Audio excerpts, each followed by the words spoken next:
लेकिन जब आपने तैयारी शुरू कर दी 2020 से, कोरोना और कोविड के लॉकडाउन में भी आपने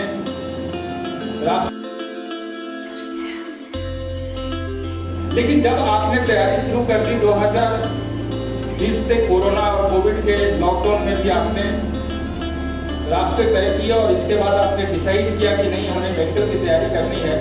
21 में आपने डिसीजन ले लिया, 22 में आप यहाँ पे बैठे हुए हैं, 23 में मेडिकल कॉलेज जाने का आपने तय कर लिया है।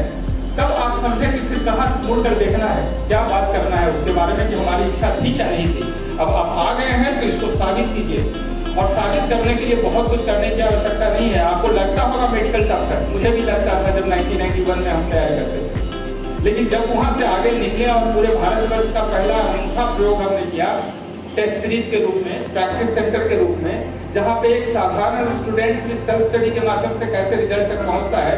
ये एक्सपेरिमेंट जब हमने 97 में शुरू किया और 98 में इतने अच्छे रिजल्ट्स आए, तो पूरी कहानी दूर दूर तक फैली और उसका परिणाम है कि तब से लेकर आज तक हमारी न तो टीम रुकी है, न मैं रुका हूँ। 25 साल आज भी गुजर गए, लेकिन हम उसी एनर्जी के साथ बच्चों के साथ काम कर रहे हैं।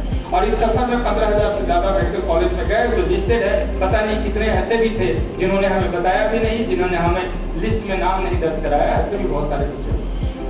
या फिर ऐसे भी बच्चे हैं जिन्होंने मेडिकल की तैयारी की, जब सिलेक्शन नहीं हुआ लेकिन उसने तैयारी किया था, वो ईमानदार थे, वो अपने लिए रिस्पॉन्सिबल थे, जवाबदेह थे, और मेडिकल की तैयारी जब छूटी तो उसके बाद सिविल सर्विसेज क्वालिफाई किया। उसकी डेस्टिनी वही थी, उसकी किस्मत वहां तक पहुंचाना था उसको। लेकिन मेडिकल की तैयारी का ये 2 वर्ष अधूरा नहीं गया, ये मेहनत जाया नहीं गया। ये सोच कर आपको मेहनत करना है। आप हमेशा सोचते हो कि मेडिकल मैंने नहीं सोचा था, ये मेडिकल में मेरा नहीं होगा, तो दुनिया यही समाप्त नहीं हो जाती है। ये पढ़ा हुआ होगा तो कौन जानता है आप कल के IAS बन जाओ, IPS बन जाओ, आपको दूसरे तरीके से समाज का सेवा करने के लिए लिखा हो, ये भी हो सकता है। लेकिन ये नहीं हो सकता है कि यहाँ न पढ़े और आप सोच लो कि हम IAS बनने वाले हैं, ये नहीं होगा। ये तभी होगा जब यहाँ पे पढ़ोगे और डॉक्टर बनने की जो सपना जो आपके अंदर जो चल रही है उसके प्रति पूर्ण इच्छा शक्ति, आप विश्वास के साथ काम करना पड़ेगा। यही बातें सब लोगों ने कहा, मैं भी यही कहूँगा। यही कुछ निचोड़ है, आपके सफलता का राज इसी में है। सोचने का तरीका बदलोगे, हर चीज बदला हुआ होगा। ग्लास में आधा पानी है तो भरा भी है और खाली भी है। आपको खाली दिखता है, रिजल्टेड अलग है, भरा दिखता है, रिजल्टेड अलग है, लेकिन क्वांटिटी उतनी ही है। आप पढ़ते हो, रिजल्ट खराब होता है, आप गिव अप कर देते हो, ये लगता है अब आगे नहीं होगा। लेकिन आपके साथ दूसरे तरीके से अगर सोचा जाए, हम पढ़ते हैं, मेरा रिजल्ट नहीं होता है, वो कमी ढूंढेगा अपना और ज्यादा मेहनत करेगा, रिजल्ट तक पहुंच जाएगा। हर पहलू का, हर बात का 2 पहलू होता है, दोनों पहलू पे विचार कीजिए। नेगेटिव और पॉजिटिव दोनों पक्ष होते हैं। आपको कौन सा पक्ष दिखता है? तो मैं सबसे पहले ये कह रहा हूँ कि आपको पूरे तरीके से जवाबदेह होना होगा। जब आपकी जवाबदेही आपको समझ में आने लगेगी कि हमारे माता पिता, हमारे शिक्षक और हमारा अपना जीवन, और आप इतने ही नहीं सोचे, आने वाले समय में आप डॉक्टर बनेंगे और डॉक्टर इस धरती का भगवान कहलाता है। एक भगवान बनने वाला व्यक्ति को कितना जवाबदेह होना चाहिए, जिसे समाज का सेवा करना है। हूबहू भगवान तो हम नहीं हो जाते हैं, लेकिन भगवान के स्वरूप में हमें माना जाता है। ऐसे नोबेल प्रोफेशन आपने सिलेक्ट किया है तो आप समझिए कि उसके लिए सैक्रिफाइस भी करना पड़ेगा। कोई ऐसे रोड पे चलते हुए व्यक्ति को उतना सम्मान नहीं मिलता है, उसके लिए जो सैक्रिफाइस किया है, 5 साल का MBBS, उसके बाद पोस्ट ग्रेजुएशन, सुपर स्पेशलाइजेशन, इतना करके आता है और जान किसी का बचाता है तो भगवान के स्वरूप में आता है। इतने नोबल प्रोफेशन, इतने पायस प्रोफेशन को आपने सिलेक्ट किया है और आप उस पर ईमानदार नहीं। जैसे बच्चों ने कहा कि मोबाइल में भटक जाना, दोस्ती में भटक जाना, फ्रेंड सर्कल, ये सब कुछ मिलेगा। शायद चंदन ने नहीं बताया, पिछले जो इससे पहले पाली में जो हुआ था फर्स्ट सीजन में, उसमें इन्होंने बड़ी अच्छी बात कही कि 40 दिन बचा है तुम्हारे पास। अगर इस 40 दिन में तुमने अपने जीवन का सर्वश्रेष्ठ दिया तो पूरे जीवन भर तुम ऐश करो। यही बात मैं रिपीट करता हूँ कि उनके लिए तो मात्र 40 दिन था, आपके लिए 9 महीने से 10 महीने। अगर ये 9-10 महीने सचमुच ईमानदारी से आपने त्याग समर्पण का भाव के साथ आपने काम किया तो पूरी जीवन भर आप ऐश करो और जीवन का जो कुछ चाहते हो वो सब मिलेगा। मान है, सम्मान, प्रतिष्ठा, धन, दौलत, सब कुछ मिलेगा। इतनी बड़ी चीज पाने के लिए सैक्रिफाइस करना पड़ेगा। सिर्फ गोल में एडमिशन ले लेने से सब कुछ नहीं होता है। हम एक संस्थान है और कोच के रूप में प्रस्तुत है, अपने आप को करते हैं। हम सिर्फ आपको टेक्निक समझाएंगे, तरीका समझाएंगे, व्यवस्था देंगे। पढ़ना आपको है, किसी इंस्टीट्यूट का रिजल्ट नहीं होता है। बड़ी बेबाकी से इस बात को हमेशा मैं रखता हूँ बच्चों के सामने और सबके सामने। मेरे कारण आपका रिजल्ट नहीं होगा, मैं एक व्यवस्था का को देने के लिए रिस्पॉन्सिबल हूँ। आपको वो व्यवस्था दी जाएगी, लेकिन पढ़ने के लिए आप रिस्पॉन्सिबल हैं। एक कोच अपने प्लेयर को वो सब रहस्य सिखाता है, सारा कला और सारा टेक्निक सिखाता है, कैसे बॉलिंग करना और कैसे बैटिंग करना है सब सिखाता है। लेकिन पिच पे कौन जाता है?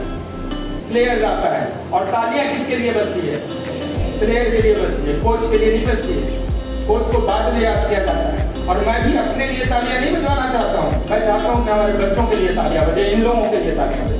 और जब इनके लिए तालियां बजती हैं तो सुहागी को गूंज हमारे तक पहुंचता, और इसी से मैं लाजिब रहता हूँ। आप डॉक्टर बनेंगे तो आपका नाम होगा, आपका मम्मी पापा का नाम नहीं लिखा जाएगा, इनके सुपुत्र ऐसे करके आप बोर्ड पे नहीं लिखवाएंगे।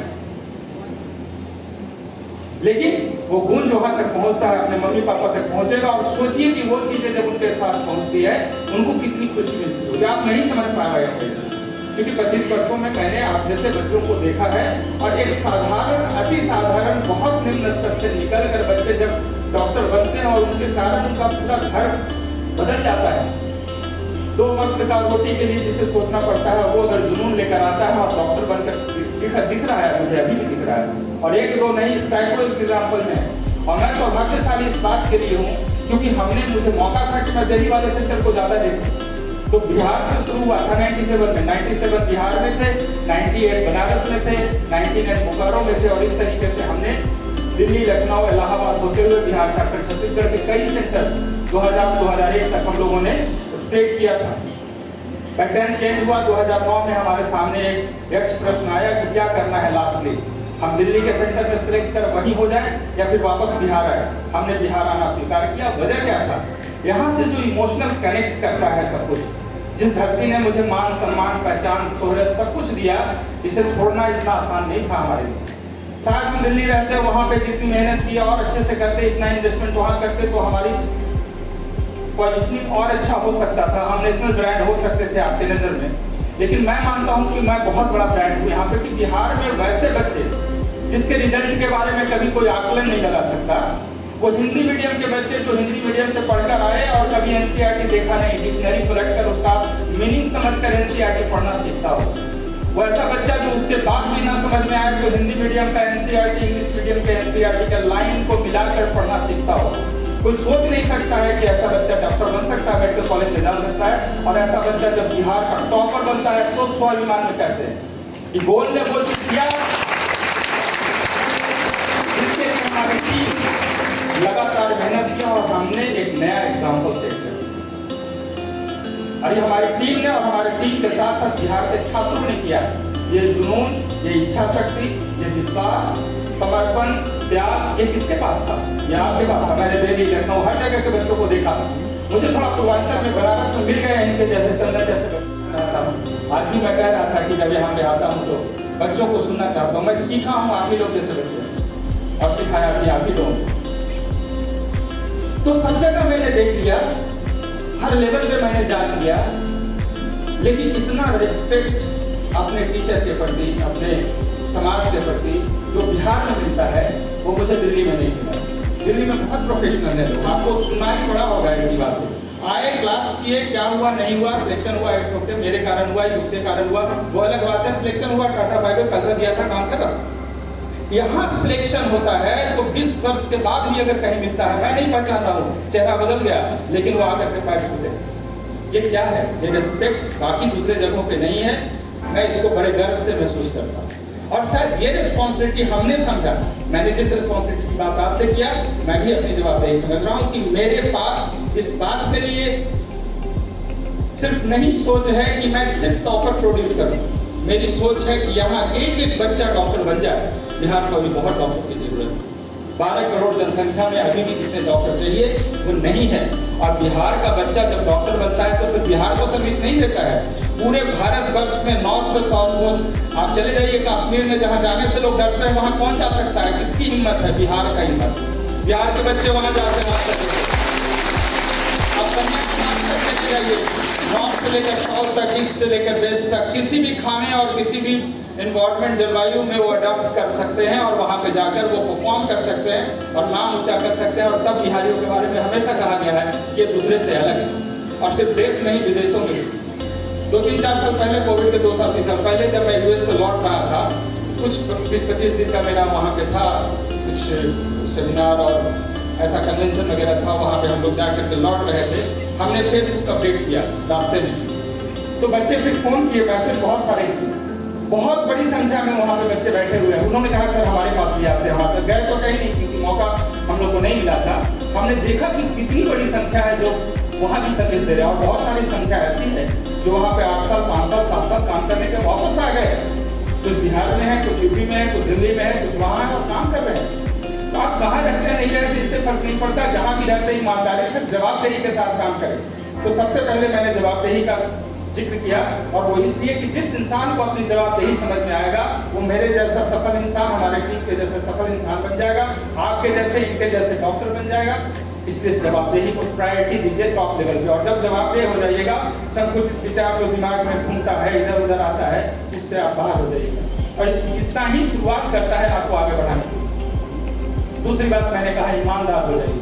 आपको कोई देखने नहीं जा रहा है, आपके माता पिता ने पैसे दिए हैं, आपके पीछे टॉर्च लगा के बैठे नहीं है कि हॉस्टल में बच्चा मेरा मोबाइल देखता है कि पढ़ाई करता है, एनसीईआरटी देखता है। ऐसे कंडीशन में आपको अपने ईमानदारी का परिचय आपको देना है कि हमें जो जवाबदेही मिला था उसको कितना ईमानदारी के साथ काम करना। ये ईमानदारी पे बस इतना ही है, बाकी आप समझदार हैं, आप समझ सकते हैं। आत्मविश्वास की बात मैंने की, वो आत्मविश्वास अगर किन्हीं को कुछ पूछना है हमारे मेडिकल से तो आप पूछ सकते हैं। 1 by 1 करके मैंने इसलिए पार्ट को नहीं लिया था क्योंकि वो टाइम टेकिंग होता है। अगर कोई कुछ पूछना चाहते हैं तो स्टेज पे आकर के हमारे मेडिकल से पूछ सकते हैं, और अदरवाइज आप आ सकते हैं अपने घर अपने क्लासेस के लिए।